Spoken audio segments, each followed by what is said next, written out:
কিরে ভাই, কি করছিস? কি আর করব, ল্যাদ খদ্দের কি কাজ বল। চল তাহলে একটা জায়গা যাব। কোথায় যাবি? আরে আজকে কি জানিস না? কি বলতো? আরে আজ নীল পূজা, সবাই শিবের মাথায় জল ঢালবে। ও তাই নাকি?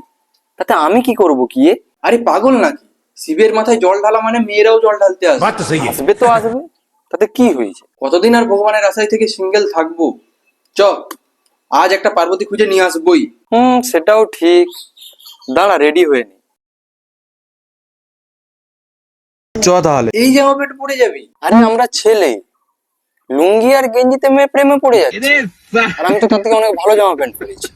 ওই দেখ ভাই, দেখছিস তো ওই মেয়েটাকে দেখ, ক্ষমতামুখী, ঢং এমন দেখাচ্ছে যেন ওর থেকে সুন্দর আর কেউ নেই। ওই দেখ, ওই দেখ, ওই দেখ, লাইনের দিকে দেখ। হলুদ শাড়ি পরা যে মেয়েটা দাঁড়িয়ে আছে না, ওর পিছন দিকে সাদা শাড়ি পরা যে মেয়েটাকে দেখেছিস?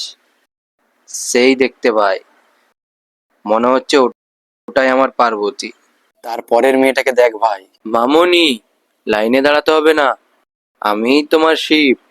এপাশে এসে আমার মাথায় জল ঢেলে দাও, তোমার যা মনস্কামনা আছে সব পূরণ করে দেব। ও যদি শিব হয়, আমি তাহলে নন্দী। ওর কাছে যেতে হলে আগে আমার কাছে আসতে হবে। দেখ দেখ দেখ, কেমন হাসছে দেখ আমাকে দেখে। দেখেছু?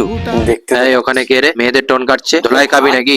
মুন্ডি ফিন্ডিটা যা আসছে না, আজ পিন্ডি চটকে দেবে।